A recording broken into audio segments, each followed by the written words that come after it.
ইন্ডাস্ট্রির ক্ষতি হচ্ছে, আমরা নিজেরা নিজেরা কুত্তার মতো কামড়াকামড়ি করছি, এটা কি ঠিক? এখানে তো অনেক কিছু বড় ব্যাপার আছে ভাই, কিছু কথা বলতে গেলে তো বলতেই হয়। এখন আপনি যখন এই কোশ্চেনটা করেছেন তখন আমি উত্তর দেই। প্রিয়তমা রিলিজের পরে আমি রাজকুমার রিলিজ দিলাম 2024-এর রোজার ঈদে। 2023-এর কুরবানি ঈদে ঝগড়াগুলা স্টার্ট করলো সুরঙ্গ ডিরেক্টর। সামহাও উনি মাদ্রাসায় পড়ে, উনি অনেক কিছু জানে, অনেক কিছু বললেন। ঠিক আছে, ভালো কথা ভাই, আমরা ছোট মানুষ, আমাদের একটা পারিবারিক শিক্ষা আছে, হইতেই পারে, করতেই পারে। সে তো ফ্রিল্যান্স ডিরেক্টর, আমার তো হাউসের ডিরেক্টর না। আমার সাথে কাজ করে নাকি ঘর কমফোর্টেবল বদল হলো? এখনো তো হয়নি, দেখেন হয় কিনা। আচ্ছা আচ্ছা, কত কিছুই তো রটে, সবই কি বটে। আমরা ঈদের জন্য কাজ করি, আমরা ছোট প্রডিউসার, আমরা কখনো মার্কেট কন্ট্রোল করার চেষ্টা করি না। বড় বড় প্রডিউসাররা আসেন, কাজ করেন, ক্যামেরা বুমের সামনে দাঁড়িয়ে বলেন মার্কেট কন্ট্রোল করার জন্য এসছি। বিভিন্ন নায়ককে বলেন, বিভিন্ন অ্যাক্ট্রেসকে বলেন, বিভিন্ন ডিরেক্টরকে বলেন, আমরা শুনতে পাই, এগুলো আমাদের কানে আসে। ও প্রিয়তমা রাজকুমার দিয়ে কিছু হয় নাই, এখন স্ট্যান্ডার্ড ছবি হবে তুফানের মতো। হতে পারে, করতে পারে, অবশ্যই। তারা যেহেতু ইন্ডিয়ার টাকা নিয়ে করে, ইন্ডিয়া থেকে টাকায় বাংলাদেশে নিয়ে এসে করে, এই জন্য তাদের এগেস্টে দুদকে ফাইলও হয়েছে, দুদকে ইনভেস্টিগেশনও করছে, যতদূর শুনেছি, পেপার পত্রিকায় দেখেছি।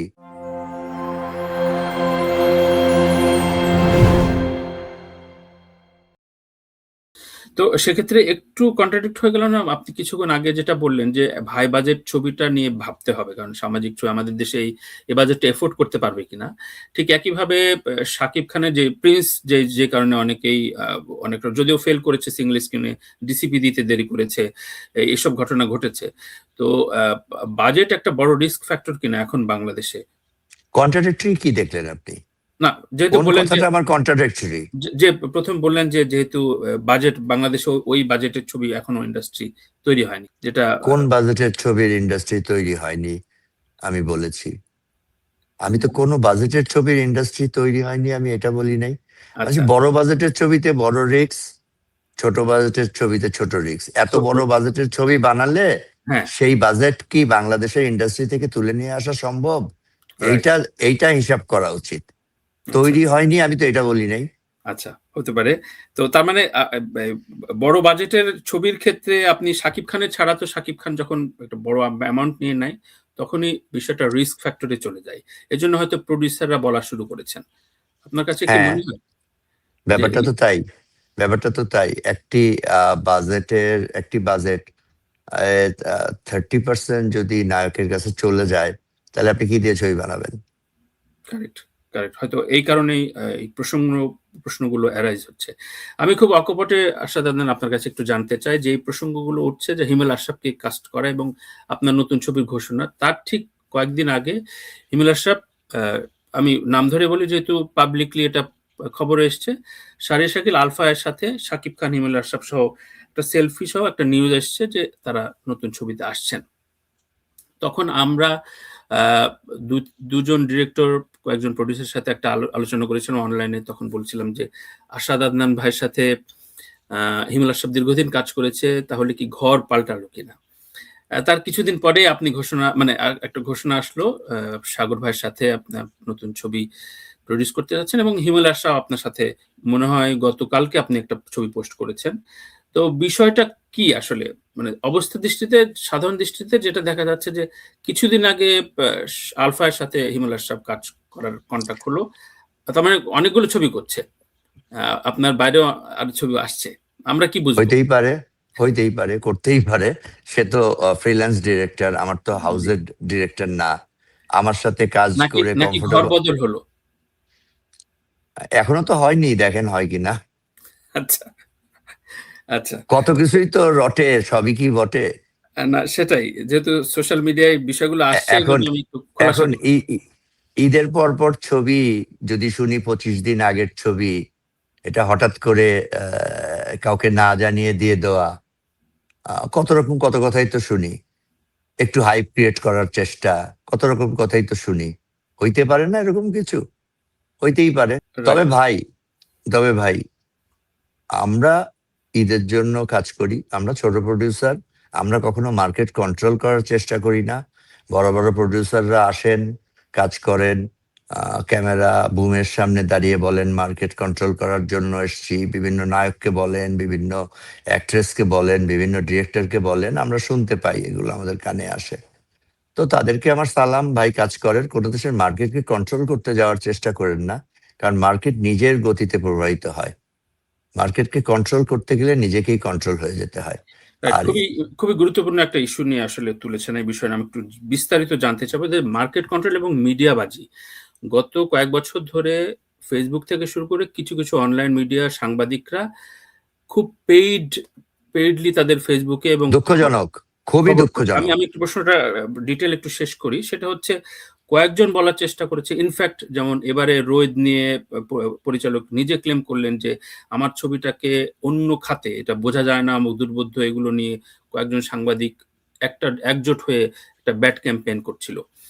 এর আগেও বেশ কিছু ছবি নিয়ে এই ধরনের আলোচনা হয়েছে। কিছুদিন আগে একটা খবর পড়লাম, একজন সাংবাদিক, উনি অবশ্য আমারই ছোট ভাই, কিন্তু কোনোভাবেই তার কোনো কিছু ভালো লাগে না। সে ব্যাখ্যা দিল যে আশাদ আদনানের প্রিয়তমা বা ওইসব জায়গায় ইন্ডাস্ট্রি কিছু হয়নি, স্ট্যান্ডার্ড একটা দর্শক পেয়েছে মূলত তুফান এবং তাণ্ডব থেকে, সুতরাং তার ঘরে যখন হিমেল আশরাফ কাজ করছে সুতরাং ভালো কিছু আসছে।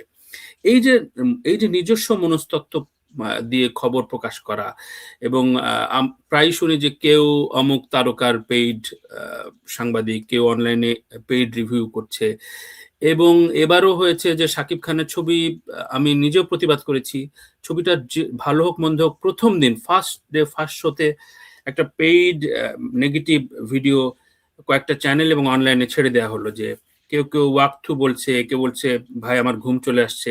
এইগুলো কিভাবে আপনি কন্ট্রোল করবেন? এইগুলো নিয়ে আপনার অবজারভেশনটা কি?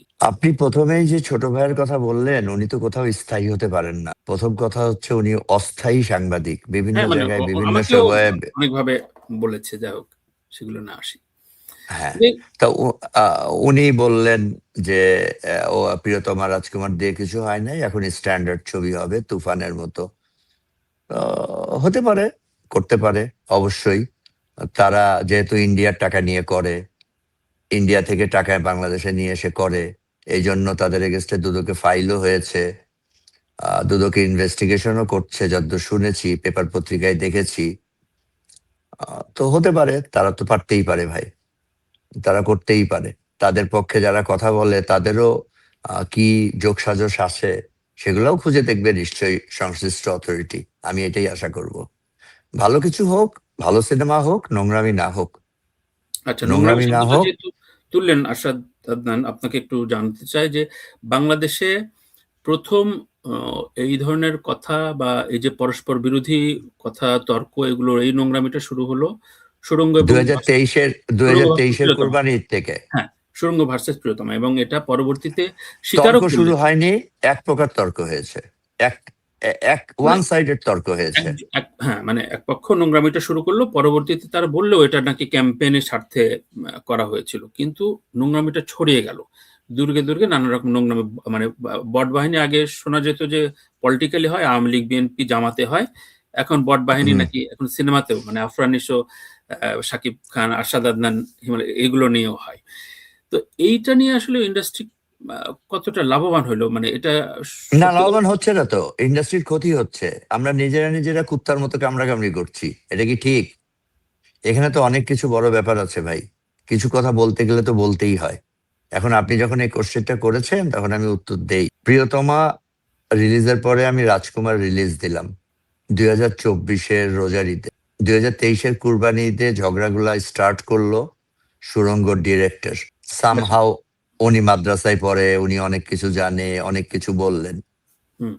ঠিক আছে, ভালো কথা ভাই, আমরা ছোট মানুষ, আমাদের একটা পারিবারিক শিক্ষা আছে যে কাউকে কিছু নেগেটিভলি বলা উচিত না। বলি নাই, বলতে চাই নাই। 2024-এ রোজার ঈদে আমার রাজকুমার গেল, তারপরে কোরবানি ঈদে তুফান আসলো।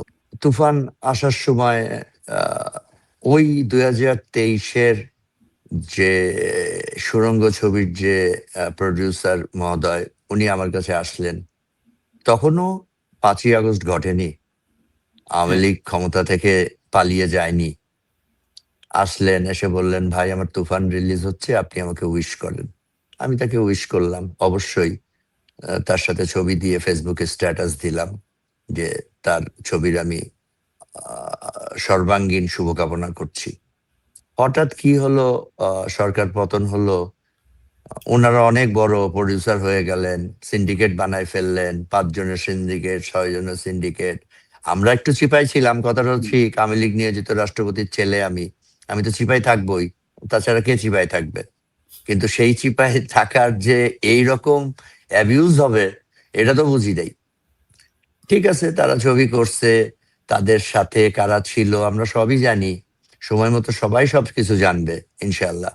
কে কার সাথে কিভাবে কি কাজ করেছে, কে কিভাবে কাজ করে, এগুলা তো সত্য কখনো চাপা থাকে না। সত্য কখনো চাপা রাইট। থাকে না। তার কারণ হচ্ছে প্রোডিউসার আর এক্সিকিউটিভ প্রোডিউসারের মধ্যে পার্থক্য আছে। আচ্ছা, সিনেমা হলের মাল্টিপ্লেক্সে এখন একটা ফ্যাশন হয়েছে। সিনেমা রিলিজ দিলে আর্টিস্টরা এবং প্রোডিউসাররা যেয়ে বুম এবং ক্যামেরার সামনে বসে থাকে। হ্যাঁ, ওখানে তাদের ইন্টারভিউ দেখে বোঝা যায় যে কে প্রোডিউসার আর কে এক্সিকিউটিভ প্রোডিউসার। এক্সিকিউটিভ প্রোডিউসারের মিনিংটা তো বোঝেন নিশ্চয়ই। হ্যাঁ, আপনি আপনি যেটা বলতে চাচ্ছেন স্পষ্ট যে হয়তো অন্য খাত থেকে টাকা নিয়ে এসে সে জাস্ট পোশাকি প্রোডিউসার হিসেবে কথা বলছে। এই তো? মানে জি, ব্যাপারটা এরকমই। হুম, হুম, হুম, হুম। ব্যাপারটা এরকমই। যাক, এগুলা আসলে কাদা ছড়াছড়ি করব না। তবে একটা কথা আপনার কিন্তু মাধ্যমে আমার দর্শক। প্রশ্নটা এজন্য তুলছি না, আশাদ। আমি এগুলো এগুলো বন্ধ আমি হওয়া উচিত একটা কিনা? উত্তর দিয়ে। হ্যাঁ, অবশ্যই বন্ধ হওয়া উচিত। হাও এইজন্যই কিভাবে? বলছি, কিভাবে বন্ধ করবেন? আমাদের সংযম হতে হবে। রোজার মাসে সংযম করি না? ছবি রিলিজের সময় সংযম করব। কোন আ মুখের নীতিমালা, কোন সংযম আনতে হবে। প্রসেস নীতিমালা তো গভর্নমেন্টের কাজ। নীতিমালা আচ্ছা। তো গভর্নমেন্ট আমাদের ডাকলে আমরা গভর্নমেন্টকে তথ্য দিয়ে সহায়তা করব। কিন্তু গভর্নমেন্ট তো রোবট না। গভর্নমেন্ট তো আপনাদের আমাদের নিয়েই তো তৈরি। আমাদের হ্যাঁ, কথার হ্যাঁ, এক্সপ্রেশন তো গভর্নমেন্ট। আমরা তো গভর্নমেন্টকে অনেকবার অনেকভাবে বলার চেষ্টা করেছি। কিন্তু প্রযোজকদের পক্ষে বলার জন্য প্রযোজক সমিতি ছিল না। যে হুম, সমিতির মাধ্যমে বা একটা অ্যাসোসিয়েশন যেটা গভর্নমেন্টের কাছে যাবে, মানে দেখেন, ইন্ডিভিজুয়ালি ওয়ান ম্যান শো হয়ে তো আমি গভর্নমেন্টের কাছে যে গভর্নমেন্টকে এটা করেন, ওটা করেন, সেটা করেন, এটা ভুল হচ্ছে, এটা ঠিক হচ্ছে না, এগুলো তো বলাটা বোধহয় যায় না। সো আপনাকে তো একটা যথাযথ পদ্ধতির মধ্যে দিয়ে যেতে হবে। তো সেই প্রচেষ্টার অংশ হিসেবে এখন প্রযোজক সমিতি ইলেকশনটা সামনে এসছে। প্রযোজক সমিতি ইলেকশনটা হলে অবশ্যই যারা ইলেক্টেড হয়ে আসবে তাদের কাছে আমরা যারা সাধারণ প্রযোজক, যারা একেবারেই সাধারণভাবে ছবি প্রযোজনা করেই চলতে চাই, তারা তাদের কাছে দাবি দাওয়া তুলবো যে এই জিনিসগুলো আপনারা আমাদের পক্ষ হয়ে সরকারের দৃষ্টিগোচরে আনেন। তখন নিশ্চয়ই সরকার রোবট না হয়ে আমাদের জন্য কাজ করবেন। এই আশা তো আমরা রাখতেই পারি, তাই না?